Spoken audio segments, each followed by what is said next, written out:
Hello नमस्कार सत श्री अकाल आदाब। स्वागत है आप सभी का एक बार फिर से समता एजुकेशन ट्रस्ट के ऑफिशियल यूट्यूब चैनल पर। और मैं हूं आपका जीए और जीएस का एजुकेटर नवदीप सिंह। आज आप लोग डिस्कशन करके देखेंगे कि अप्रैल मंथ का सेकंड पार्ट का करंट अफेयर्स हम लोग डिस्कस करने वाले हैं। फर्स्ट पार्ट का करंट अफेयर्स हम लोगों ने डिस्कस किया था आपके आईबीपीएस पीओ और आपके आईबीपीएस आरआरबी के मेंस एग्जाम के लिए। आज जो हमारा ये मॉड्यूल है ये अप्रैल मंथ के सेकेंड पार्ट का होगा और इसी तरीके से हर मंथ के दो दो पार्ट में हम लोग करंट अफेयर्स को देखते रहेंगे। एजेंडा डिस्कस कर लेते हैं। सबसे पहले एजेंडा जो है आपका, उस एजेंडे में सबसे पहली चीज जो शामिल होने वाली है वो होगा कि आपको करंट अफेयर्स की न्यूज़ डिस्कस की जाएगी, जिसमें नेशनल न्यूज़ का सेक्शन होगा, इंटरनेशनल न्यूज़ का सेक्शन होगा, अपॉइंटमेंट, ऑबिचुअरी और बाकी मिससेलेनियस। इसके साथ ही साथ आपको डिस्कस करके ये भी बताया जाएगा कि किस तरीके से आपके एग्जामिनेशन में एमसीक्यूज पूछे जा सकते हैं, कि एमसीक्यूज का रियल टाइम आइडिया आपको लगेगा। तो इस तरीके से हम लोग आगे बढ़ने वाले हैं आज के सेशन में। तो सेशन को शुरू करते हैं और सबसे पहले नेशनल न्यूज़ के डिस्कशन को आगे बढ़ाते हैं। डीएसटी ने इंटीग्रेटेड जियो स्पेशल प्लेटफॉर्म सहयोग को लॉन्च किया है। ठीक है, अब आइए इसके बारे में हम लोग थोड़ा सा डिस्कशन करते हैं, किस तरीके से डीएसटी ने इस जियो स्पेशल प्लेटफॉर्म को लॉन्च किया है और क्या ये डीएसटी के जियो स्पेशल प्लेटफॉर्म के अंतर्गत है। तो देखें, जैसा कि न्यूज़ ने सजेस्ट किया, डीएसटी रोल्स आउट इंटीग्रेटेड जियो स्पेशल प्लेटफॉर्म सहयोग। तो इसे हम लोग डीएसटी, सबसे पहले देखिए मोबाइल एप्लीकेशन है, मोबाइल एप्लीकेशन और इसके साथ साथ एक ई प्लेटफॉर्म है सहयोग। Department of science and technology कहते हैं इसे, department of science and technology, इसने लॉन्च किया है एक जियो स्पेशल प्लेटफॉर्म सहयोग। और ये लॉन्च किया था अप्रैल में। इन्होंने अप्रैल में इसे इसलिए लॉन्च किया गया था ताकि जियो स्पेशल डेटा सेट्स के लिए, स्टैंडर्ड बेस्ड सर्विसेज के लिए या एनालिटिक टूल्स को डिसीजन मेकिंग के लिए कोविड-19 के लिए तैयार किया जा सके। तो बेसिकली जो डिस्कशन था वो department of science and technology का कोविड-19 से निपटने के लिए सहयोग प्लेटफॉर्म बनाने पर था। आगे बढ़े तो दूसरी खबर ये है कि Jim Corbett national park, Jim Corbett national park जो है इंडिया का पहला क्वारंटीन फैसिलिटी बना था एनिमल्स के लिए। यानी एनिमल्स भी जो कोविड-19 से जूझ रहे हैं, उन कोविड-19 से जूझ रहे एनिमल्स को भी आप क्वारंटीन फैसिलिटी प्रोवाइड कर सकते हैं। और वो भी एनिमल्स को क्वारंटीन फैसिलिटी कहाँ प्रोवाइड की गई थी? जिम कॉर्बेट नेशनल पार्क में। देखिए जिम कॉर्बेट नेशनल पार्क कहाँ है? उत्तराखंड में। और उत्तराखंड में आप लोग जानते हैं उत्तराखंड की राजधानी है देहरादून। उत्तराखंड की राजधानी देहरादून तो है ही। देहरादून उत्तराखंड की राजधानियों में समर कैपिटल है और अभी अभी उत्तराखंड की एक विंटर कैपिटल भी बनाई गई है जिसका नाम है गैरसैंण। तो गैरसैंण राजधानी है लेकिन it's a winter capital of Uttarakhand, यानी ठंडियों में राजधानी ये होगी और गर्मियों में देहरादून होगी। उत्तराखंड में जो यहाँ के सीएम हैं उनका नाम है त्रिवेंद्र सिंह रावत और जो यहाँ की गवर्नर हैं उनका नाम है बेबी रानी मौर्य। तो होप आपको ये क्लियर हो गया होगा। आगे बढ़ते हैं हम लोग। हमारी फिनांस मिनिस्टर यानी श्रीमती निर्मला सीतारमन जी ने plenary meeting of the International Monetary and Financial Committee IMFC को अटेंड किया, वो भी वीडियो कॉन्फ्रेंस के द्वारा। देखिए जो प्लेनरी मीटिंग है इंटरनेशनल मॉनेटरी और फाइनेंशियल कमेटी की, इसने इस बात पर फोकस किया है कि कोविड के दौरान सभी देशों में एक्टिविटीज़ और फिनांस से रिलेटेड जितने भी कार्य थे वो सभी रुक चुके हैं। उन सभी के लिए कहीं ना कहीं से मॉनेटरी और फिनेंशियल टर्मिनोलॉजी को जोड़ना है, मतलब कि मॉनेटरी टर्म्स को लेकर के आना है। पैसे चाहिए सभी को, तब जा करके ये सभी व्यवस्थाएं बन पाएंगी और इस पर बेसिक फोकस किया गया है इस मीटिंग में। तो अप्रैल में निर्मला सीतारमन जी ने प्लेनरी मीटिंग को अटेंड किया था और उस टाइम पर फिनांस का जुगाड़ किया था भारत के लिए। वीडियो कॉन्फ्रेंस से ये मीटिंग हुई थी क्योंकि उस समय पर तो कोई भी कहीं भी नहीं जा रहा था। किसी के कहीं भी जाने पर रोक इसीलिए थी क्योंकि हालात कुछ ऐसे थे जो कि कंट्रोल के बाहर थे और भारत और पूरा का पूरा विश्व कोविड-19 की महामारी से जूझ रहा था। आगे बढ़ते हैं हम लोग। किसान रथ मोबाइल एप्लीकेशन लॉन्च किया गया है ताकि फूड ग्रेन्स को और जितना भी पेरिशेबल आइटम है, पेरिशेबल आइटम का मतलब होता है कि जो भी फ्रूट और वेजिटेबल्स होते हैं, देखिए फ्रूट और वेजिटेबल पेरिशेबल इसलिए होते हैं क्योंकि वो जल्दी खराब हो जाते हैं। पेरिशेबल का मतलब जल्दी सड़ जाने वाला या खराब हो जाने वाला। किसान रथ मोबाइल एप्लीकेशन लॉन्च किया गया। इस मोबाइल एप्लीकेशन की मदद से फूड ग्रेन्स और पेरिशेबल आइटम्स दोनों को लॉकडाउन के दौरान मूव करवाया जाएगा, क्योंकि लोगों को कहीं भी जाने की इजाज़त थी नहीं। तो गवर्नमेंट ऑफ इंडिया ने ये इनिशिएटिव लिया कि किसान रथ मोबाइल के थ्रू हम लोग किसानों से डायरेक्टली ये डे टू डे बेसिस पर होने वाली फ्रूट और वेजिटेबल्स को लेंगे और उसके बाद फिर इसे लोगों तक पहुंचाएंगे। इस तरीके की खबर थी। किसान रथ मोबाइल एप्लीकेशन लॉन्च किया गया था किस लिए? फूड ग्रेन्स और पेरिशेबल्स को ट्रांसफर करने के लिए और ट्रांसपोर्ट करने के लिए। देखिए, CSIR और CFTRI ने प्रोटीन एनरिच्ड बिस्किट्स बनाने की बात कही है कोविड-19 पेशेंट्स के लिए। अब देखें, सबसे पहले जो एक खबर आती है CSIR CFTRI से। CFTRI की जब भी हम लोग बात करते हैं तो central scientific institute of research जो है वो CSIR, और इसके साथ साथ CFTRI central food technologies research institute, इन लोगों ने मिल करके ये प्रोटीन एनरिच्ड बिस्किट्स बनाने की बात कही थी। अब ये बिस्किट्स कोविड-19 पेशेंट्स तक पहुंचे। कोविड-19 में ही प्लाज्मा थेरेपी भी शुरू की गई थी और प्लाज्मा थेरेपी को शुरू करने वाला पहला राज्य बना था दिल्ली। ये भी याद रखेंगे, ऐसे लोग जो लोग कोविड के बाद रिकवर हुए उनके ब्लड के प्लाज्मा को यूज करके दूसरे कोविड पॉजिटिव पेशेंट्स का इलाज करने की बात कही गई थी। और CFTRI जो है, जिसका नाम है central food technologies research institute, इसने सेंट्रल साइंटिफिक इंडस्ट्रियल रिसर्च के साथ मिल करके इस पर फोकस करने की बात कही थी उस समय पर। राजस्थान की सरकार ने नया एप्लीकेशन लॉन्च किया था, आयु और सेहत साथी। ठीक है, कोरोना वायरस से लड़ाई करने के लिए राजस्थान ने, गवर्नमेंट ने लॉन्च किया था आयु एंड सेहत साथी। कोरोना वायरस से लड़ाई के लिए राजस्थान की सरकार, आपको पता है राजस्थान की सरकार, राजस्थान की राजधानी है जयपुर में, जो कि एक यूनेस्को वर्ल्ड हेरिटेज साइट है, ये भी आपको पता होना चाहिए। साथ ही साथ दूसरा, यहाँ के गवर्नर कलराज मिश्रा और जो यहाँ के करंट CM है उनका नाम है अशोक गहलोत। ठीक है, राजस्थान ने ही अन्नपूर्णा रसोई योजना का नाम चेंज करके उसे इंदिरा रसोई योजना कर दिया था। और इंदिरा रसोई योजना माइग्रेंट लेबर्स के लिए था, क्योंकि माइग्रेंट लेबर्स को 8 रुपए में भरपेट खाना और 5 रुपए में नाश्ता प्रोवाइड करवाया जा रहा था। तो 8 में लंच और 5 में ब्रेकफास्ट। साथ ही साथ राजस्थान ने प्योर फॉर श्योर कैंपेन को भी शुरू किया था, जिसमें डेयरी प्रोडक्ट की शुद्धता को मापने की बात कही गई थी। तो ये भी राजस्थान के बारे में एक खास खबर है जो आपको याद रखनी है। राजस्थान से अस्थियों को हरिद्वार में विसर्जित करने के लिए स्पेशल बस सेवा का भी संचालन किया, और इस बस सेवा के अंतर्गत लोग अपने पूर्वजों की अस्थियों को ले जाकर हरिद्वार में प्रवाहित कर सकेंगे फ्री ऑफ कॉस्ट, और बस की सर्विस और बस का पूरा किराया वहन किया जाएगा राजस्थान की सरकार द्वारा। दिल्ली की सरकार ने एक्सेस करोना एप्लीकेशन को लॉन्च किया ताकि कंटेनमेंट जोन में डोर टू डोर सर्वे किए जा सके। तो उस समय पर एसेस करोना ये एक एप्लीकेशन लॉन्च किया गया था कंटेनमेंट जोन में सर्वे करने के लिए।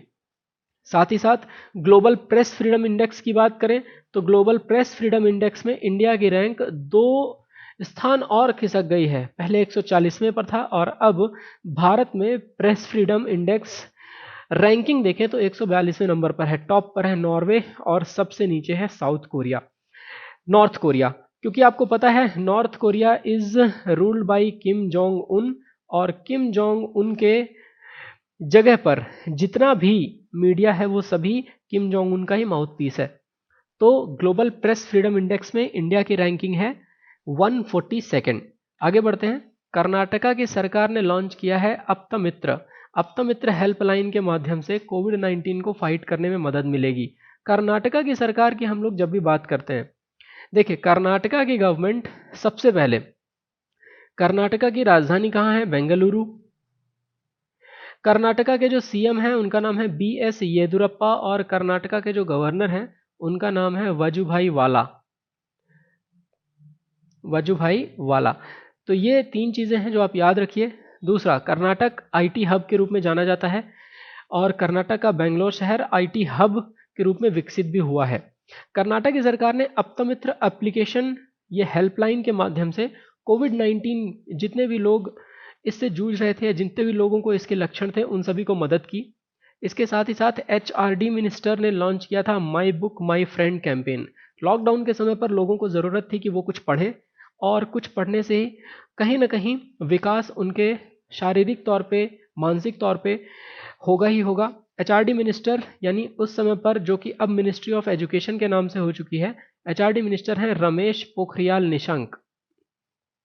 और रमेश पोखरियाल निशंक जो हैं ये आते हैं हरिद्वार कॉन्स्टिट्यूएंसी से। तो हरिद्वार कॉन्स्टिट्यूएंसी, पहले HRD मिनिस्टर और अब इनका नाम हो गया है मिनिस्टर ऑफ एजुकेशन, यानी कि एजुकेशन मिनिस्टर है ये। प्रधानमंत्री नरेंद्र मोदी ने ई ग्राम स्वराज एप्लीकेशन लॉन्च किया। नेशनल पंचायती राज दिवस पर यह ई ग्राम स्वराज एप्लीकेशन लॉन्च किया गया था। साथ ही साथ स्वामित्व योजना भी लॉन्च की गई ताकि गांवों का जल्दी, फास्टर डेवलपमेंट, जल्दी विकास किया जा सके। तो इस पर फोकस किया गया है प्रधानमंत्री मोदी द्वारा। एवं साथ ही साथ आपको यह भी याद रखना है कि ई ग्राम स्वराज जो एप्लीकेशन है, इस एप्लीकेशन के अंतर्गत गांवों से रिलेटेड जितनी भी समस्याएं हैं उनको एड्रेस करने में मदद मिलेगी। एवं साथ ही साथ पंचायती राज से रिलेटेड जो भी डेवलपमेंटल इश्यूज हैं उनको भी सॉल्व आउट किया जा सकेगा। CISF यानी सेंट्रल इंडस्ट्रियल सिक्योरिटी फोर्स, इन्होंने ई ऑफिस एप्लीकेशन लॉन्च किया है for the movement of files, यानी कि एक जगह से दूसरी जगह फाइल्स को मूव कराने के लिए सेंट्रल इंडस्ट्रियल सिक्योरिटी फोर्स, जो कि हमारे सेंट्रल आर्म्ड पुलिस फोर्सेस का एक हिस्सा है, और सेंट्रल इंडस्ट्रियल सिक्योरिटी फोर्स का काम है सभी गवर्नमेंट के इंपॉर्टेंट जगहें वहां पर सिक्योरिटी प्रोवाइड करवाना। गवर्नमेंट की इंपॉर्टेंट जगहें क्या क्या हो सकती हैं? एग्जाम्पल के तौर पे जैसे एयरपोर्ट, जैसे साथ ही साथ हैं सरकार के जितने भी पब्लिक सेक्टर अंडरटेकिंग्स होते हैं, PSUs, उन सभी में भी। तो ई ऑफिस एप्लीकेशन को फाइल्स मूवमेंट कराने के लिए शुरू किया गया था। आगे बढ़ जाएं हम, तो अगली खबर यह है कि king George medical university Lucknow में है।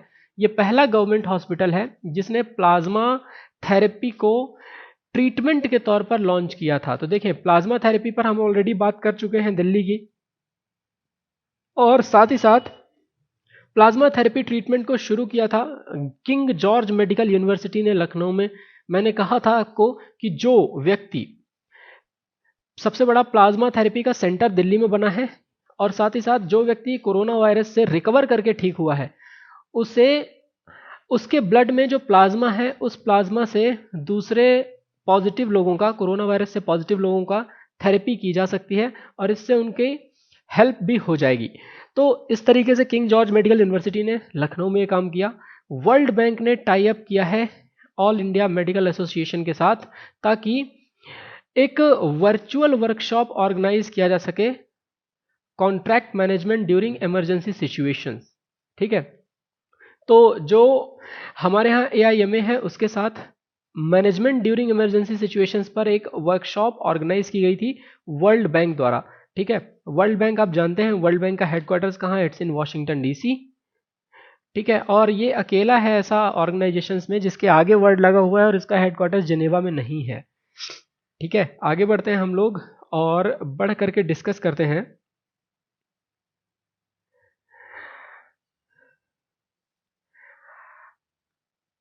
कि वर्ल्ड बैंक के जो अभी करंट हेड हैं उनका नाम है डेविड मालपास।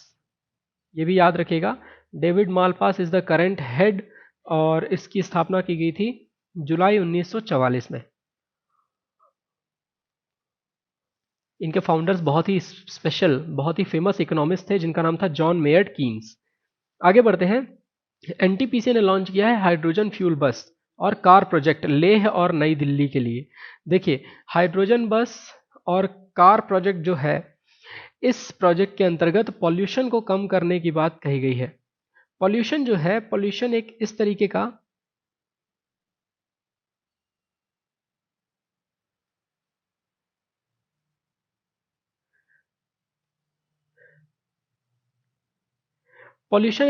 का प्रॉब्लम है जिस प्रॉब्लम को सॉल्व आउट किया जाना है।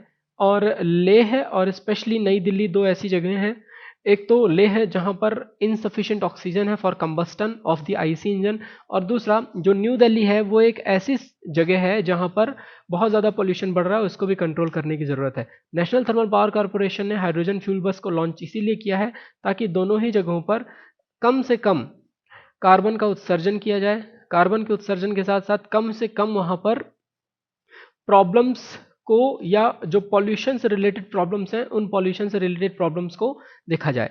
एनीवेज आगे बढ़ते हैं। तो आईआईटी खड़गपुर इंडिया में टॉप पर है और द इम्पैक्ट रैंकिंग इंडेक्स में ये पूरे विश्व में 57वें नंबर पर है। तो आईआईटी खड़गपुर ने इंडिया में टॉप किया है द इम्पैक्ट रैंकिंग्स में, ये याद रखेंगे आप। और मध्य प्रदेश के सीएम शिवराज सिंह चौहान ने लॉन्च किया था जीवन शक्ति योजना। ठीक है, इस जीवन शक्ति योजना के अंतर्गत फिनेंशियल असिस्टेंस प्रोवाइड करवाया जाना था लोगों को। एक साथ में और बता देता हूं आपको बात, मध्य प्रदेश जो है, मध्य प्रदेश में सीएम शिवराज सिंह चौहान है। यहाँ पे जो गवर्नर थे उनकी डेथ हुई लालजी टंडन, और लालजी टंडन साहब की डेथ, वो एक पॉलिटिशियन थे, उसके बाद से आनंदीबेन पटेल को एडिशनल चार्ज दिया गया है मध्य प्रदेश का। साथ ही साथ इसकी राजधानी है भोपाल, और भोपाल में ही है वन विहार नेशनल पार्क, तो ये भी आप याद रखेंगे। एस जयशंकर पार्टिसिपेट करेंगे ब्रिक्स की फॉरेन मिनिस्टर्स मीटिंग। तो ब्रिक्स की जो फॉरेन मिनिस्टर मीटिंग हुई है कोविड-19 पैंडेमिक के एमिड, इस कोविड-19 पैंडेमिक के एमिड इस मीटिंग पर पार्टिसिपेट किया है एस जयशंकर साहब ने। एस जयशंकर साहब जो हैं वो हमारे एक्सटर्नल अफेयर्स मिनिस्टर हैं, यानी कि ये हमारे फॉरेन मिनिस्टर हैं, विदेश मंत्री हैं एस जयशंकर जी। आगे बढ़ते हैं। आंध्र प्रदेश ने लॉन्च किया है कोविड फार्मा मोबाइल एप्लीकेशन, ताकि जो लोग भी फीवर और कोल्ड इन सब की दवाइयां लें उनको ट्रैक किया जा सके, कोई ये ना छुपाए कि उसे कोरोना वायरस है, उनको ट्रैक करके हम उनको ट्रैक कर सकें और प्रॉपरली उनसे इस पूरे के पूरे इमरजेंसी सिचुएशन के दौरान फीडबैक्स ले सकें। देखो आंध्र प्रदेश, आपको पता है राजधानी में इसके बहुत ज़्यादा बवाल चल रहा है। आंध्र प्रदेश की वैसे तो कैपिटल अमरावती होने वाली थी, पर वहाँ पर जो नए सीएम आए हैं जगन मोहन रेड्डी, वो कह रहे हैं कि 3 कैपिटल्स होंगी, एक होगी विशाखापट्टनम, दूसरी होगी कुर्नूल और तीसरी होगी अमरावती। जबकि इसके पहले के सीएम चंद्रबाबू नायडू ने कहा था कि Amaravati is going to be the capital of Andhra Pradesh. Andhra Pradesh में अभी सीएम कौन है? वाईएस जगन मोहन रेड्डी, और साथ ही साथ यहाँ पे जो गवर्नर है विश्वभूषण हरिचंद्रन, ये यहाँ के गवर्नर हैं। ओके, तो आंध्र प्रदेश ने लॉन्च किया था कोविड फार्मा, संपूर्ण पोषण और संपूर्ण पोषण प्लस, ये दोनों भी जो अभियान हैं, ये दोनों अभियान आंध्र प्रदेश द्वारा ही शुरू किए गए हैं। इसके साथ ही साथ कर्नाटका ने टॉप किया है टोटल इंस्टॉल्ड रिन्यूएबल कैपेसिटी में। क्रिसिल की जो रिसर्च रिपोर्ट आई है, क्रिसिल की रिसर्च रिपोर्ट के हिसाब से रिन्यूएबल कैपेसिटी जो इंस्टॉल की गई उसमें कर्नाटका ने टॉप किया।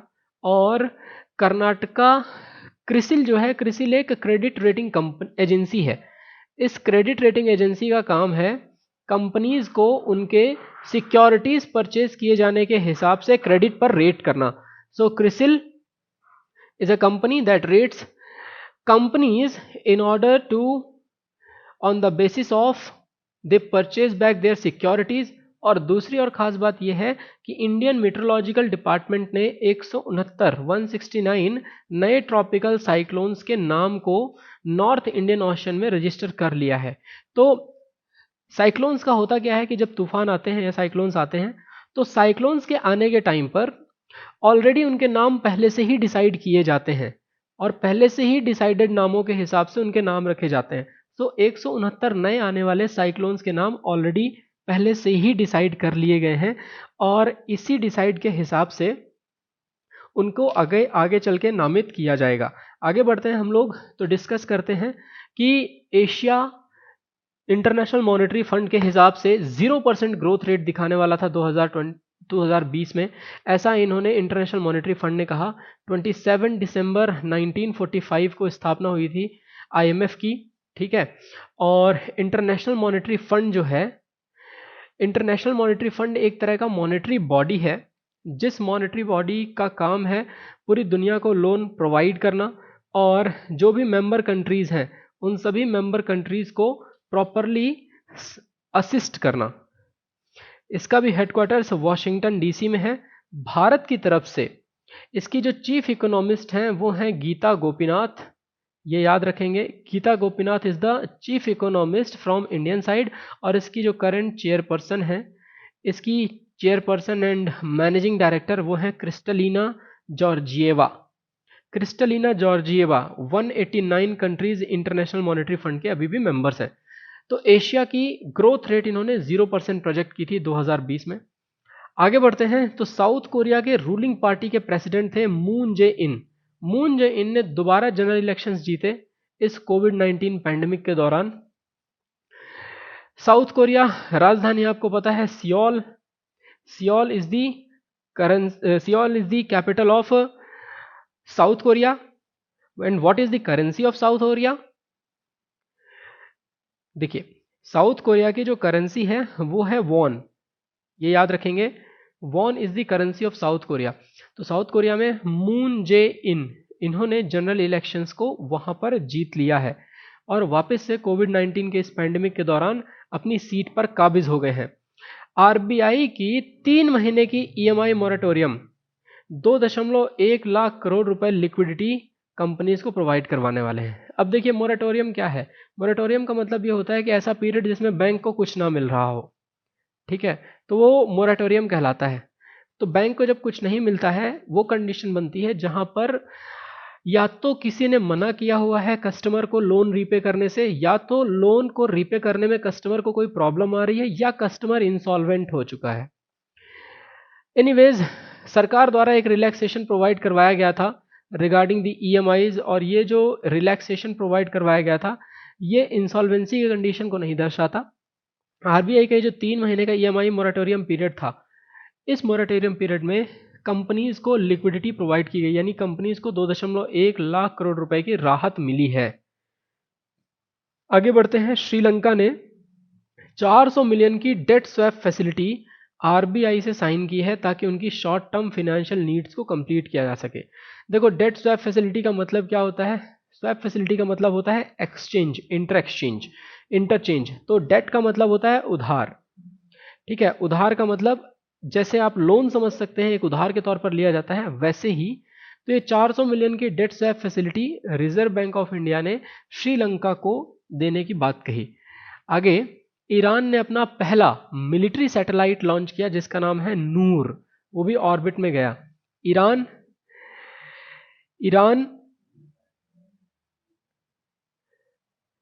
राजधानी आप जानते हैं, ईरान की राजधानी है तेहरान, और ईरान की जो इस टाइम पर करेंसी है रियाल।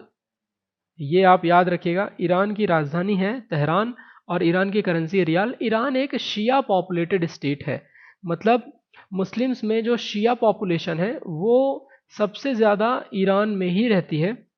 दूसरा, इसके साथ मैं ये भी बता देता हूँ आपको कि जो ईरान है यहाँ पर ईरानी भाषा और पर्शी भाषा बोली जाती है।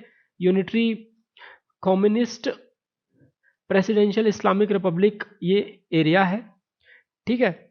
और जो ईरान है, ईरान में एज ऑफ नाउ अभी बात करें तो इसके जो कंट्री हेड हैं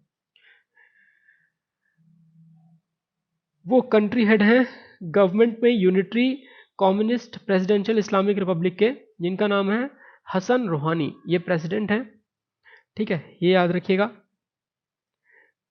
हसन रूहानी साहब इसके प्रेसिडेंट हैं। वर्ल्ड हेल्थ ऑर्गेनाइजेशन इसने कोविड-19 टूल लॉन्च किया है, एस एक्ट एक्सीलरेटर। देखो, वर्ल्ड हेल्थ ऑर्गेनाइजेशन की स्थापना कब की गई थी? 1948 में, ये याद रखेंगे आप। 1948 में इसकी स्थापना की गई, हेडक्वार्टर्स इसका है जेनेवा, स्विट्जरलैंड में। और साथ ही साथ इसके जो अभी करंट हेड हैं उनका नाम है टेड्रोस एधनम जो है इसके करंट हेड है। तो वर्ल्ड हेल्थ ऑर्गेनाइजेशन जेनेवा में हेडक्वार्टर्स है, इन्होंने टूल एक्ट एक्सीलरेटर लॉन्च किया है। इसके साथ ही साथ यूएस के प्रेसिडेंट डोनाल्ड ट्रंप, इन्होंने इंडिया अमेरिकन मनीषा सिंह को यूनाइटेड स्टेट्स का envoy Organisation of Economic Cooperation and Development, जो कि पेरिस में बेस्ड एक ऑर्गेनाइजेशन है जिसमें 37 देश हैं, यहाँ पर यूएस का यूनाइटेड स्टेट्स ऑफ अमेरिका का जो एम्बेसडर है या एक एनवॉय है, वो एनवॉय नियुक्त किया है इन्हें OECD। आगे बढ़ते हैं तो डिस्कस करते हैं हम लोग कि बैंकिंग और फिनांस में इकोनॉमिक ग्रोथ 1.1% पर जा सकती है, ऐसा SBI ने कहा था। पर आपको इस पर ज़्यादा फोकस करने की ज़रूरत नहीं, क्योंकि जैसे जैसे हालात बदलते गए हैं वैसे वैसे ये सभी के सभी इकोनॉमिक जो क्राइटेरियाज हैं, इकोनॉमिक क्राइटेरियाज फेल होते गए हैं। भारत संचार निगम लिमिटेड और SBI ने मिल करके UPI बेस्ड पेमेंट प्लेटफॉर्म उस पर पार्टनरशिप करी है, भारत इंस्टा पे, ये याद रखिएगा। UPI बेस्ड प्लेटफॉर्म है, BSNL और SBI ने भारत इंस्टा पे शुरू किया है। और साथ ही साथ रिवर्स रेपो रेट जो है ये 25 बेसिस पॉइंट से कम कर दिया गया, यानी 3.75% कम कर दिया गया था अप्रैल में। पर ये हर 2 महीने में रिव्यू होता है। तो एज ऑफ नाउ जब हम लोग ये वीडियो देख रहे हैं नवंबर 2020 में, तो यहाँ पर जो रेपो रेट है वो 3.35% पर पहुंचाया जा चुका है। अब देखिए, लिक्विडिटी एडजस्टमेंट फैसिलिटी के अंतर्गत रिवर्स रेपो रेट को और रेपो रेट को मैनेज किया जाता है। देखिए, रिवर्स रेपो रेट वो रेट है जिस रेट पर बैंकों से RBI उधार लेता है, और रेपो रेट वो रेट है जिस रेट पर RBI बैंकों को उधार देता है। तो बेसिकली जब भी बैंकों को उधार लिया या दिया जाता है, मार्केट में कैश के फ्लो को मैनेज करते हैं। कैश के फ्लो को कहते हैं लिक्विडिटी। और चूंकि उधार लेने या देने से कैश फ्लो काफ़ी अफेक्टेड होता है, तो जब भी RBI को लगता है बैंकों के द्वारा मार्केट में कैश फ्लो ज़्यादा है, तो वो रिवर्स रेपो रेट से बैंकों का पैसा अपने पास रख लेते हैं, और जब भी लगता है कि बैंकों में ऑलरेडी मनी कम है तो रेपो रेट के थ्रू वो उधार दे देते हैं। इस तरीके से लिक्विडिटी यानी कैश फ्लो को मैनेज किया जाता है। तो रेपो रेट और रिवर्स रेपो रेट के बीच के डिफरेंस को ही हम लोग लिक्विडिटी एडजस्टमेंट फैसिलिटी कहते हैं, LAF इसे कहा जाता है। साथ ही साथ अगली जो खबर है वो बता देता हूं। The measures through significant were not substantial enough at a mayor of 50,000 crore in the form of TLTRO is rather conservative. ठीक है, इसके बारे में इतना ज़्यादा फोकस करने की ज़रूरत नहीं है, इतनी कोई इंपॉर्टेंट न्यूज़ नहीं है ये। एशिया इंफ्रास्ट्रक्चर इन्वेस्टमेंट बैंक ने 500 मिलियन इंडिया को दिया कोविड-19 से लड़ाई करने के लिए, और RBI ने मपूसा अर्बन कोऑपरेटिव बैंक का बैंकिंग लाइसेंस कैंसिल कर दिया। ठीक है, रिजर्व बैंक ऑफ इंडिया ने किस बैंक का बैंकिंग लाइसेंस कैंसिल किया है? तो याद रखेंगे, मपूसा अर्बन कोऑपरेटिव बैंक का बैंकिंग लाइसेंस कैंसिल कर दिया गया है। इसके साथ ही साथ गवर्नमेंट ने FDI रूल्स को रिवाइज किया है। गवर्नमेंट ने जो FDI रूल्स रिवाइज किए हैं, ये to take over the Indian firms, यानी इंडियन फर्म्स को अगर टेक ओवर करना है तो उसके लिए रूल्स को रिवाइज कर दिया गया है। अब थोड़ी आसानी होगी यदि बाहर की कोई कंपनी आकर के इंडियन फर्म्स पर टेक ओवर करना चाहती है तो। RBI के मोराटोरियम की बात करें तो RBI का जो मोराटोरियम है उस पर 10% जो प्रोविजनिंग है, 10% प्रोविजनिंग 35,000 करोड़ रुपए बैंक प्रॉफिट से ले सकती है। यानी कि अब इसको थोड़ा सा समझने की कोशिश करते हैं हम लोग कि किस तरीके से ये 10% प्रोविजनिंग वाला किस्सा रखा गया है। देखो, रिजर्व बैंक ऑफ इंडिया का ये कहना है कि जब भी बैंक किसी को लोन देते हैं तो अपने पास कुछ सेफ रखें, और कुछ सेफ यदि रखेंगे तो उस समय पर बैंकों को प्रॉब्लम नहीं होगी अगर सामने वाला पैसे ना लेकर के आए तो अगर बैंक है, जैसे एग्जाम्पल के तौर पे बैंक ने किसी को 10 लाख रुपए का लोन दिया, तो RBI का कहना यह है कि आप अपने पास कुछ सेफ रखिए। ठीक है, अब देखिए यहां पर ये खबर क्या है, 10% प्रोविजनिंग। प्रोविजनिंग का मतलब ये होता है कि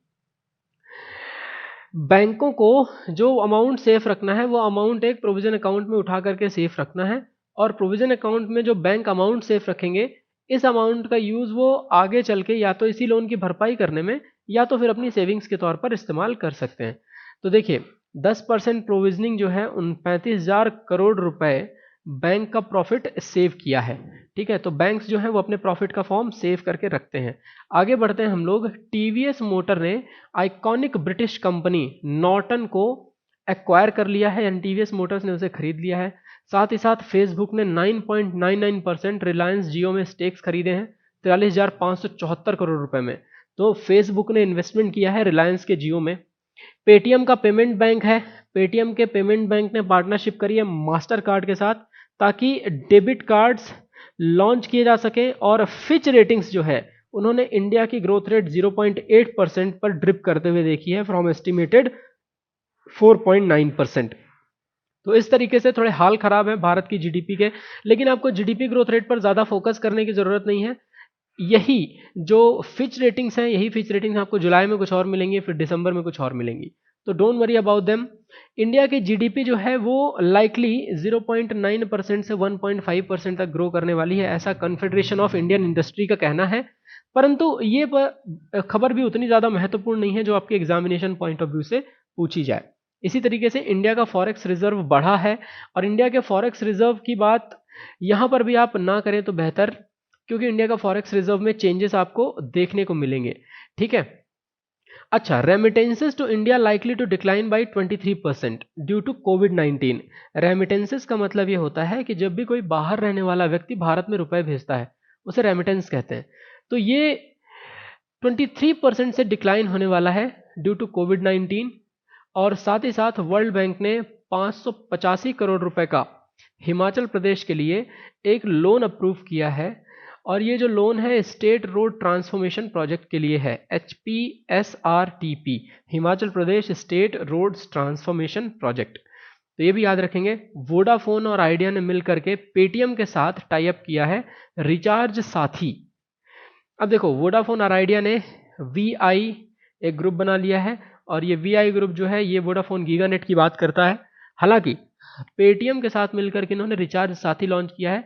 आप पेटीएम से आसानी से वोडाफोन आइडिया के नंबर को रिचार्ज कर सकते हैं। ट्रांसकॉप की अगर बात करें तो ट्रांसकॉप फर्स्ट नॉन बैंक कंपनी बन चुका है जिसने RBI की तरफ से हामी रिसीव कर ली है को ब्रांडिंग अरेंजमेंट्स के लिए। ये भी याद रखेंगे, ट्रांसकॉप जो है उसने RBI का अप्रूवल को ब्रांडिंग अरेंजमेंट्स के लिए ले लिया है। HDFC बैंक ने 6.43% स्टेक्स रिलायंस कैपिटल पे ले लिए हैं। ठीक है, रिलायंस कैपिटल पे HDFC ने 6.43% स्टेक्स लिए हैं। एयरटेल ने 1 बिलियन की डील साइन की है नोकिया के साथ ताकि 5G रेडी किया जा सके। और एशियाई डेवलपमेंट बैंक ने 346 मिलियन का लोन पावर सेक्टर में दिया है महाराष्ट्र को रूरल इंडिया में। तो ये भी बात आप याद रखिएगा, रूरल इंडिया में पावर सेक्टर महाराष्ट्र को एशियाइन डेवलपमेंट बैंक द्वारा 346 मिलियन का लोन दिया गया है। साथ ही साथ इंडिया ने फैसिलिटेट किया है 150 मिलियन की foreign currency swap facility, 150 million की foreign currency swap facility with Maldives due to कोविड-19। देखिए, स्वैप फैसिलिटी में होता क्या है, अगर कोई मालदीव का कोई व्यक्ति है और वो भारत में आकर के इन्वेस्ट करना चाहता है तो उसके पास मालदीवियन रुपया में रुपए होंगे। इंडिया का कोई व्यक्ति मालदीव में जाकर के इन्वेस्ट करना चाहता है तो उसके पास इंडियन रुपीस में होंगे। अब अगर कोई इस तरह के दो इन्वेस्टर्स हैं जो एक दूसरे की कंट्री में इन्वेस्ट करते हैं तो उन इन्वेस्टर्स को मिलवा करके उनकी करेंसी को स्वैप करा देना is called currency swap facility, ताकि सामने वाले व्यक्ति को यह टेंशन ना हो हमें भारत में रुपए चाहिए तो भारत के रुपए उसके पास हो, और इसी तरीके से वाइसे वर्सा मालदीव्स के रुपए भी। आगे बढ़ते हैं, अपॉइंटमेंट डिस्कस कर लेते हैं। Care ratings credit analysis and research limited, इस केयर रेटिंग्स का फुल फॉर्म है। ये क्रेडिट रेटिंग एजेंसी है और इसके MD और CEO नियुक्त किया गया है अजय महाजन को। विनीत अरोरा को MD और CEO अपॉइंट किया गया है पेटीएम जनरल इंश्योरेंस का। आनंद को WWF इंडिया का एम्बेसडर नियुक्त किया गया है वर्ल्ड वाइल्ड लाइफ फेडरेशन का। BSNL के चीफ मैनेजिंग डायरेक्टर जो है PK पुरवार, इन्होंने MTNL का एडिशनल चार्ज ले लिया है। कपिल देव त्रिपाठी को प्रेसिडेंट कोविंद का सेक्रेटरी अपॉइंट किया गया है, और इसके साथ ही साथ सुप्रीम कोर्ट ने जस्टिस दीपांकर दत्ता, विश्वनाथ समद्दे और मोहम्मद रफीक को chief justice of high court of Bombay, Meghalaya और उड़ीसा में अपॉइंट किया है। तो दीपांकर दत्ता जाएंगे बॉम्बे, विश्वनाथ सोमद्दे ये जाएंगे मेघालय, और मोहम्मद रफीक पहुंचेंगे उड़ीसा रिस्पेक्टिवली। HSBC ने नोएल क्वीन को अपना CEO अपॉइंट किया है HSBC बैंक, और साथ ही साथ N कामाकोडी ने अपने आप को रीअपॉइंटमेंट पाई है MD and CEO of city union bank. City union bank के MD और CEO N कामाकोडी। बजाज ऑटो के एग्जीक्यूटिव डायरेक्टर राकेश शर्मा को IMMA का प्रेसिडेंट अपॉइंट किया गया है। और साथ ही साथ संजय कोठारी जो हैं, इन्होंने चीफ विजिलेंस ऑफिसर के तौर पर शपथ ली। Chief vigilance officer Sanjay Kothari. आगे बढ़े तो गवर्नमेंट ने रिकॉन्स्टिट्यूट किया है नेशनल शिपिंग बोर्ड को, और एक्स डीजी जो है शिपिंग मलिनी शंकर, वो इसे हेड करेंगे। शिवदास मीना को chairman and managing director of हुडको अपॉइंट किया गया है। Justice Dipankar Datta, chief justice of Bombay high court, जैसा कि हम लोगों ने डिस्कस किया ही है। और फिनांस सेक्रेटरी जो राजीव कुमार हैं, उनको PSEB का चेयरमैन नियुक्त किया गया है। PESB का चेयरमैन नियुक्त किया गया है। PNB हाउसिंग ने नीरज वत्स को इंटरिम MD और CEO नियुक्त किया। आंध्र बैंक के चीफ सुरेश N पटेल ने विजिलेंस कमिश्नर के तौर पर शपथ ली। और साथ ही साथ सरकार ने TS त्रिमूर्ति को इंडिया का permanent representative of United Nations ये घोषित किया है। आगे बढ़ते हैं। US ने एंटी शिप मिसाइल्स और टॉर्पीडोज की डील 155 मिलियन में की है इंडिया के लिए। और साथ ही साथ ऑपरेशन संजीवनी लॉन्च किया गया था। इंडियन एयरफोर्स द्वारा मेडिकल और हॉस्पिटल कंज्यूमेबल्स मालदीव्स भेजे गए अंडर द ऑपरेशन संजीवनी। आगे बढ़ते हैं हम लोग और स्पोर्ट्स से रिलेटेड कुछ खबरों को डिस्कस कर लेते हैं। चार्ल्स लैक्रेक जो है, उन्होंने चाइनीज वर्चुअल ग्रां प्री बैडमिंटन वर्ल्ड फेडरेशन ये इन्होंने जीता। बैडमिंटन वर्ल्ड फेडरेशन जो है, ये दूसरी खबर है। BWF ने PV सिंधु को IM बैडमिंटन कैंपेन का एम्बेसडर नियुक्त किया। वर्ल्ड गेम्स ने अपना नया लोगो अनवील किया है। और title for 2022 edition Birmingham Alabama में होगा। आगे बढ़ते हैं हम लोग। उमर अकमल जो हैं, इनको 3 साल का बैन दे दिया गया है from all forms of cricket due to the corruption charges. Umar Akmal Pakistan के एक राइट हैंड बैट्समैन हैं और 2 भाई थे, उमर अकमल और कामरान अकमल, दोनों पाकिस्तान टीम के लिए खेलते थे। ICC ने दीपक अग्रवाल को पूरे क्रिकेट से 2 सालों के लिए बैन कर दिया है। और फॉर्मर कर्नाटक के बैट्समैन J अरुण कुमार को USA नेशनल टीम का कोच बनाया गया है। तो होप आपको ये क्लियर होता चल रहा है। साथ ही साथ बुक्स एंड ऑथर्स का भी थोड़ा डिस्कशन कर लें। Shuttling to the top, this is the story of PV Sindhu written by V Krishnaswamy. ये भी याद रखिएगा। PV सिंधु की बायोग्राफी को लिखा है V कृष्णस्वामी ने। और how the onion got its layers, इसको सुधा मूर्ति ने लिखा है। तो ये भी आप याद रखेंगे, सुधा मूर्ति का लिखा हुआ ये बुक अवेलेबल है। आगे चलते हैं। ऑबिचुअरी के सेक्शन में एक्टर रंजीत चौधरी का देहांत हो गया। एक्टर रंजीत चौधरी के देहांत के साथ साथ BMW इंडिया के CEO रुद्र तेज सिंह का भी देहांत हो गया। टॉम एंड जेरी के डायरेक्टर और Oscar winning animated film maker Gene Deitch he passed away. साथ ही साथ former Australian all rounder Graeme Watson he passed away. एवं इसके अलावा फॉर्मर जो गवर्नर थे, फॉर्मर गवर्नर और veteran Congress leader Devanand Konwar he passed away in Guwahati. और actor Irfan Khan also passed away. Actor Rishi Kapoor also passed away. और इंडिया के फुटबॉल के लेजेंड चुन्नी गोस्वामी, उनका भी देहांत हो गया। तो इन सभी के बारे में आप लोगों ने ऑलरेडी सुन रखा है और होप कि आपको ये याद रहेंगे। अब जब भी ऑबिचुअरी में पूछा जाता है तो हमेशा याद रखिएगा, अगर कोई भी आर्टिस्ट साउथ इंडिया का था तो साउथ इंडिया में जरूर याद रखिएगा कि उसका स्टेट कौन सा था। अगर कोई नॉर्थ इंडियन था तो उसका स्टेट याद रखने की जरूरत नहीं। जैसे इरफान खान है, इरफान खान का स्टेट याद रखने की जरूरत नहीं, कौन से स्टेट में वो पैदा हुए, या ऋषि कपूर कौन से स्टेट में पैदा हुए। रेदर आपको सिर्फ इतना याद रखने की जरूरत है कि जिनका देहांत हुआ वो कौन सी फील्ड से बिलोंग करते थे। बस इतने से क्वेश्चन पूछे जाते हैं। अब जो क्वेश्चन है आपके सामने, वो क्वेश्चन एक MCQ के फॉर्म में है। और MCQ कहता है, which of the following organisation has signed an agreement to lend up to 60 million to Aavas financiers limited, housing finance company in India. निम्नलिखित में से किस संगठन ने भारत में हाउसिंग फाइनेंस कंपनी आवास फिनांसर्स लिमिटेड को 60 मिलियन तक ऋण देने का समझौता किया है? और इसका सही आंसर है एशियाई डेवलपमेंट बैंक ने ऐसा किया है। 60 मिलियन आवास फिनांसर्स लिमिटेड को हाउसिंग फाइनेंस कंपनी इंडिया में उसको दिए हैं, ताकि हाउसिंग फाइनेंस को लोअर इनकम बोरोवर्स के लिए एक्सेसिबल बनाया जा सके। Arjun Dev who passed away recently belong to which field? Arjun Dev का हाल ही में निधन हो गया, वह किस क्षेत्र से? और इसका सही आंसर है he was a great historian. मतलब ये लेजेंडरी हिस्टोरियन थे और एजुकेशनिस्ट थे, एक बहुत ही जेंटल और जनरस दिल के मालिक, एक्सट्रीमली ब्रेव मैन। इनका देहांत हो गया अर्जुन देव जी का। और इन्होंने एनसीईआरटी यानी national council of educational research and training में अपनी बुक्स भी लिखी हैं हिस्ट्री की, जो मॉडर्न और कंटेम्प्रेरी इंडिया के ऊपर हैं। आगे बढ़ते हैं हम लोग। Princess Maria Teresa became the first royal to die from कोविड-19। She was the princess from which country? तो इसका सही आंसर है वो स्पेन की प्रिंसेस थी, स्पेनिश प्रिंसेस थी मारिया तेरेसा बॉर्बन, और she was the first royal to pass away due to the कोविड-19 कॉम्प्लिकेशंस। ओके, स्पेन के किंग थे किंग फेलिप 6, उनकी ये सिस्टर थी 86 साल की cousin, 86 year old cousin of Spain king Felipe 6। आगे बढ़ जाए हम लोग, तो in which country the COP26 summit was set to be hosted in November this year? तो इसका सही आंसर है स्कॉटलैंड। ठीक है, UN क्लाइमेट चेंज कॉन्फ्रेंस जो होने वाली थी वो पोस्टपोन कर दी गई, और COP26 जो थी वो स्कॉटिश इवेंट कैंपस यानी कि SEC में ग्लासगो स्कॉटलैंड में होने वाली थी। लगभग 30,000 लोग एक्सपेक्टेड थे कि अटेंड करेंगे, परंतु उसके बाद कोविड आ गया।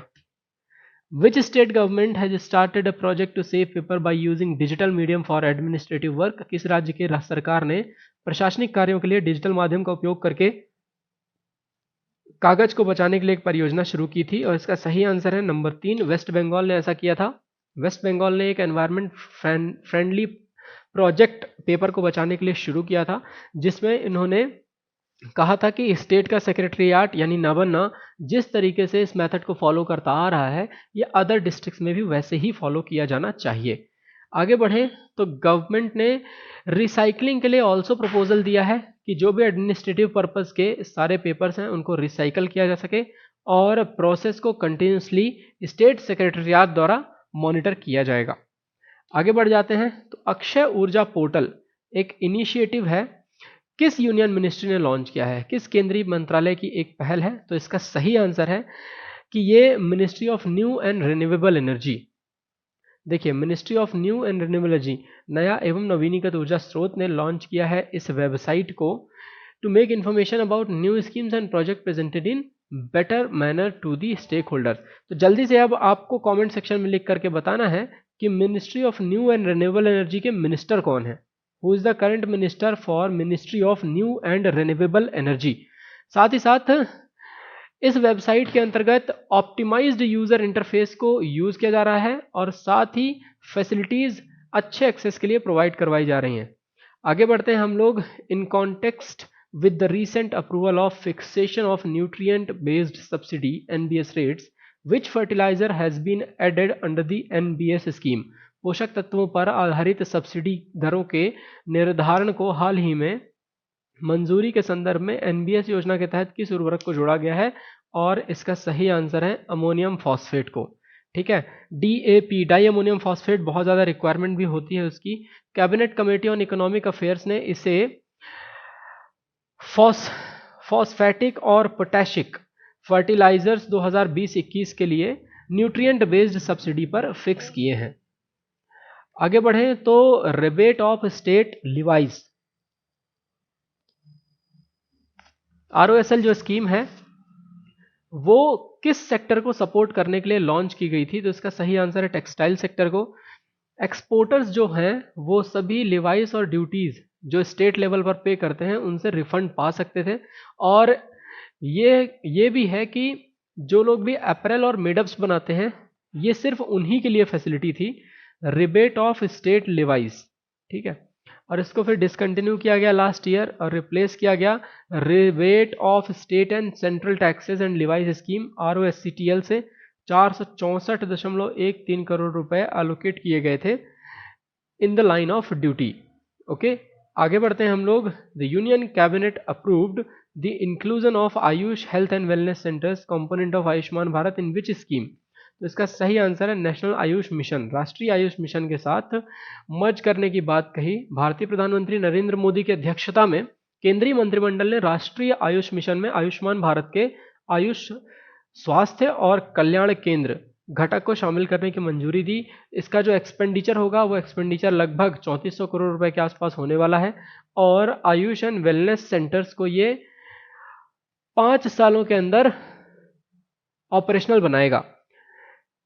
आगे बढ़ जाएं तो आगे बढ़ के डिस्कस करते हैं हम लोग कि आज के सेशन में हम लोगों ने जो जो चीज़ें डिस्कस की हैं वो आपके बहुत ज़्यादा इंपॉर्टेंट हैं। ठीक है, लाइक करिए, कमेंट करिए और शेयर करिए हमारे इस वीडियो को ज़्यादा से ज़्यादा लोगों तक। सब्सक्राइब कीजिए चैनल को और आपसे मिलते हैं बहुत ही जल्द अगले लेक्चर में। तब तक के लिए बहुत बहुत धन्यवाद। जय हिंद।